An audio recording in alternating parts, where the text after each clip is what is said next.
కాంగ్రెస్ పాలనలో మునుపటి రోజులొచ్చేశాయి. ఉమ్మడి రాష్ట్రంలో నెలకొన్న పరిస్థితులు దాపురించాయి. సాగునీటి కష్టాలతో అన్నదాత బోరుమని విలపించే సిచ్యుయేషన్ వచ్చింది. 1-2 తడులు ఇస్తే చాలు వరి పంట చేతికి రానుంది. పొట్టకొచ్చిన పంట ఎండిపోవడంతో రైతన్న కంట కన్నీరొస్తుంది. సాగునీటి కోసం రాష్ట్రంలో పలుచోట్ల రైతులు ఆందోళన చేపట్టారు. మరికొందరు రాస్తారోకో చేపట్టి తమ ఆక్రోశాన్ని వెళ్లగక్కారు.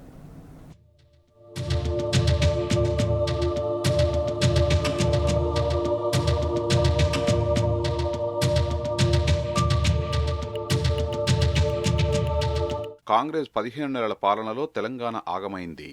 రాష్ట్రం తిరోగమన దిశలోకి వెళ్ళింది. మరో 10 ఏళ్లు వెనక్కి వెళ్ళింది. రాష్ట్రంలో సాగునీటి కష్టాలు వచ్చాయి. పంటకు నీటి కోసం అన్నదాత విలవిలలాడిపోతున్నాడు.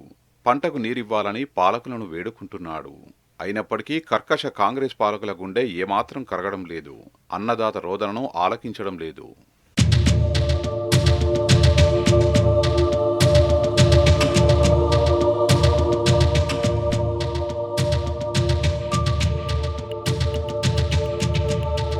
నల్లగొండ జిల్లా చిట్యాల మండలం వెల్మినేడు గ్రామంలో ఎండిన వరి పొలాలను నగరేకల్ మాజీ ఎమ్మెల్యే చిరుమర్తి లింగయ్య పరిశీలించారు. ఎండిన వరి పొలాలను చూసి అక్కడున్న రైతులతో మాట్లాడారు. పలువురు రైతులు తమ పరిస్థితులను చిరుమర్తి లింగయ్యకు వివరించారు. 4.5 ఎకరాల్లో వరి పంట వేయగా నీళ్లు లేక 2.5 ఎకరాలు ఎండిపోయిందని రైతు మంకాల బాలయ్య ఆవేదన వ్యక్తం చేశాడు. 4 బోర్లు ఉంటే అందులో 3 ఎండిపోయాయని తెలిపాడు. గతంలో ఇలాంటి పరిస్థితి రాలేదన్నాడు.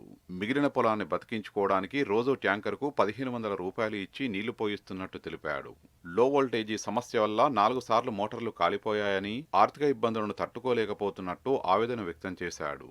కాంగ్రెస్ పాలనలో ఇబ్బందులు పడుతున్నామని తెలిపారు.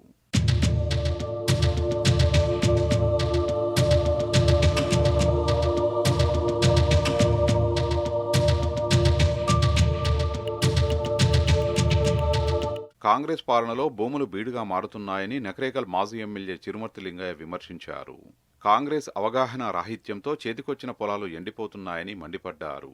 రైతులు ఎకరానికి దాదాపు 35,000 రూపాయలు ఖర్చు చేస్తే నీళ్లు లేక పంటలు ఎండుతున్నాయని ఆవేదన వ్యక్తం చేశారు.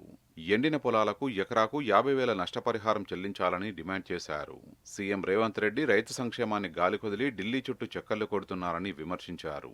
ఎన్నికలు అయిపోగానే అధికారంకి వచ్చిన కొద్ది రోజులను, నెల రోజులనే ఇచ్చిన హామీలని పూర్తి చేస్తానని చెప్పిన ఈ రేవంత్ రెడ్డి గారి ప్రభుత్వం ఏ ఒక్క మాట కూడా కట్టుబడలేడు. ఎన్నికలు ఇచ్చిన మేనిఫెస్టోలు, వరంగల్ డిక్లరేషన్ చెప్పిన ఏతున్నాయో అక్కడ చెప్పిన మాటలకి, ఎన్నికల ప్రచారం చెప్పిన మాటలకి ఈ రోజు 16-15 నెలలు కావస్తున్నా కూడా ఏ ఒక్కటి కూడా మాట నిలబెట్టుకున్న దాఖలాలు కూడా ఇప్పటికి లేవు.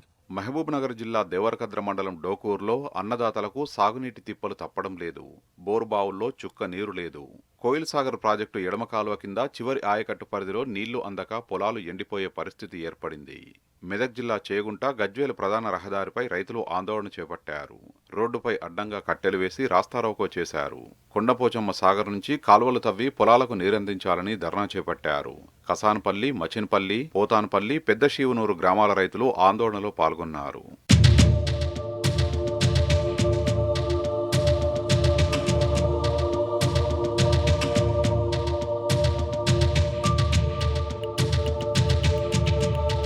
కళ్ల ముందే పంటలు ఎండిపోతుండటంతో అన్నదాతలు ఆవేదన చెందారు. సీతారామ ప్రాజెక్టు కాల్వకు 30 అడుగుల లోతు గండి కొట్టి నీళ్లను పొలాలకు మలుపుకున్నారు. భద్రాద్రి కొత్తగూడెం జిల్లా బూర్గంపాడు మండల పరిధిలోని టేకుల చెరువు సమీపంలో ఈ ఘటన జరిగింది. సీతారామ ప్రాజెక్టు కాల్వకు స్థానిక రైతులు గండి కొట్టారు. సాగునీటి అవసరాల నిమిత్తం తప్పక రైతులే గండి కొట్టారు. నీటిని మళ్లించడానికి అధికారులు అనుమతిచ్చారని రైతులు చెబుతున్నారు. నీటి కొరత లేదని, రాష్ట్రంలో పంటలు ఎండడం లేదని మంత్రులు ప్రకటిస్తున్న నేపథ్యంలో కాలువకు గండి కొట్టడంతో పరిస్థితి అద్దం పట్టింది.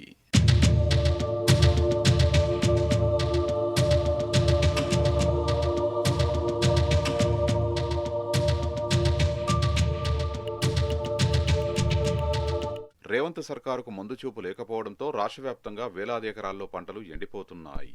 సకాలంలో స్పందించి కాల్వలకు నీటిని విడుదల చేయడంలో పాలకులు, అధికారుల అలసత్వం రైతుల పాలిట శాపంగా మారింది. నిర్మల్ జిల్లాలో కళ్ల ముందే పంటలు ఎండిపోతుంటే చూసి తట్టుకోలేక ఓ రైతు భగీరథ ప్రయత్నమే చేస్తున్నాడు. ఇటు యాదాద్రి భువనగిరి జిల్లాలో భూగర్భ జలాలు అడుగంటాయి. జిల్లా వ్యాప్తంగా పూర్తిగా కరువు పరిస్థితులు నెలకొన్నాయి. భూగర్భంలో నీటి జాడ కనిపించకపోవడంతో దిక్కుతోచని స్థితిలో రైతులు ఆందోళన చెందుతున్నారు.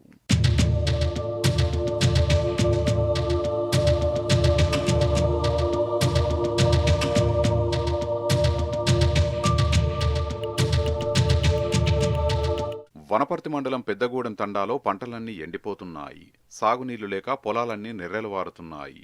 చేసేదేమీ లేక రైతులు పంట పొలాల్లో పశువుల్ని మేపుతున్నారు. 15 నెలల కాంగ్రెస్ పాలనలో పరిస్థితి తారుమారైందని రైతులు ఆవేదన వ్యక్తం చేస్తున్నారు.